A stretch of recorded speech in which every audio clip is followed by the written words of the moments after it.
You need a creative space. This is how I made one in 2 days for under $150. A creative space is really important for you to have, one that is custom fit to your personal needs. I needed one to make quick videos like this with a cool background. I needed a place to work out, and then I just needed a place where I could paint and draw, and like I have a bunch of tools for woodworking. It was kind of like an eyesore on a shelf in the hall, and I really needed a place to store all my tools. And so these are like the primary reasons I needed creative space. We have this really large sunroom in our house, and so it started out as a screened-in porch when we built this house back in 2012, and we weren't really getting a lot of use of it as a screened-in porch because it was just exposed to the elements too much. And we live in a really small place. It's only like maybe 1,200 square foot, and it's me and my son, and so the screened-in porch added another like 400 square foot to our house. So we ended up enclosing it with windows, and then we had this big space, but it was just like open. This creative space allowed me to kind of section it off into two different spaces. And lastly, we also needed a guest bedroom. So I wanted to build some sort of like a loft situation so that there was a loft that my guests could sleep in. Also, my son could just like chill out with his friends if he had like a sleepover or something like that. And then also it's just a nice place to read. It's very cozy.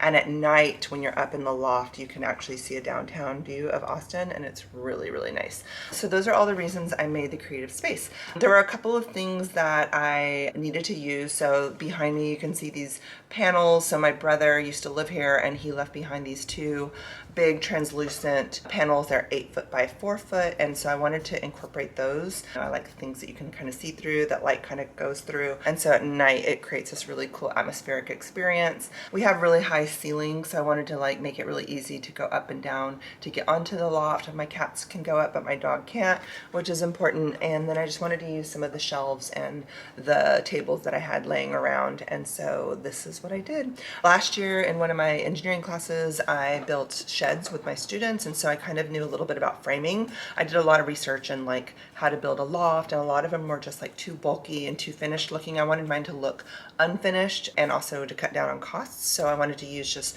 2 by 4 by 8s, mainly because I just have a little car that can only fit 8-foot boards in it. I wanted to limit myself to 8-foot boards, and then just like raw lumber, and then to use those like stair things. I don't know what they're called, but those stair stringers, I think they're called. I wanted to use some of those. So what I did was I started out by framing 2 walls. I learned from building sheds that you have to put your studs every 16 inches on center, but I knew that this wasn't going to be like supporting a whole house, and so I didn't need that many studs. So I ended up just putting in a couple of studs, knowing that I was going to put some crossbars and some diagonals in there. I built 2 walls. I kind of stood them up together, and then because the sunroom was unfinished with like a subfloor, there's just like a plywood subfloor, I was able to just like drill directly into the subfloor to help me stabilize things or get things standing while I like put other things up on top. I made one of the walls a little bit longer than the other wall, about 16 or so inches longer, because I knew that's where I wanted the stairs to be. That ended up not being ideal. It seemed really shaky, and I wanted to move the whole thing over. So then I started again with 1 wall, and then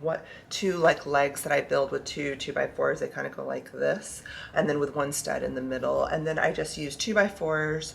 I cut them down to size to make slats up top. So I just placed those on there, and I made the height of the ceiling 6.5 feet, because I don't know anyone who is over 6'5".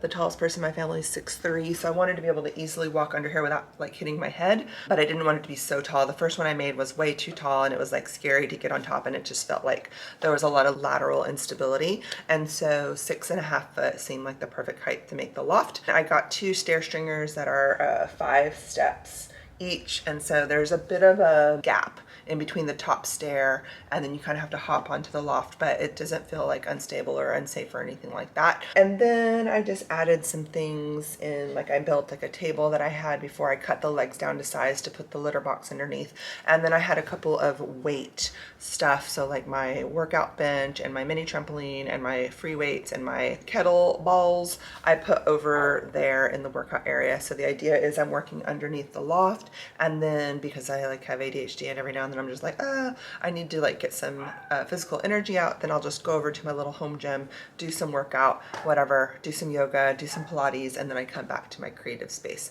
over here. And then it's just nice. I can kind of shut off from the TV room so that my son, if he's like watching TV or playing video games or just needs his alone space, because we do live in a really, really small place, I can come over here and it feels separate because there's like this wall behind me that like totally separates me. And then it's nice because I'm exposed to these windows, so I can kind of like daydream a little bit, look out, see people walking their dogs or just walking around in Austin, and then I have a nice view of the skyline. So it worked out really nicely. I love my creative space so far. It only took me 2 days to build, and it would have only taken me 1 day, but I did the first one like over and it was too small and too tall, and so I moved it over so to expand the space, and then I made it shorter, and so it all worked out great. So if you're looking for something to do and you just feel like you're in a creative rut, maybe it's your space. Maybe you need to build a space that is conducive to creating, and then in the process of creating this space, you're actually creating, which can maybe light a little bit of a fire under you, or I don't know what the saying is. But anyway, I also want to incorporate a lot of plants into this area. So all this, that's a good thing about using just like not finished wood, is that you can easily like put screws and stuff in there, and you can just like put wood putty if you make a hole that you don't need to put in, and you can easily sand the stuff. But I kind of like the raw look of it. You can see like I have all of my tools and stuff like that, so it also does clear up a lot of space from the rest of the house. So I really love it, and I hope you enjoyed watching this. If you want to know like more specifics about the plan, please leave some comments for me, and don't forget to like and subscribe. The Maker Schoolhouse, I build things, I review videos, I make tutorials. So yeah, thanks for watching.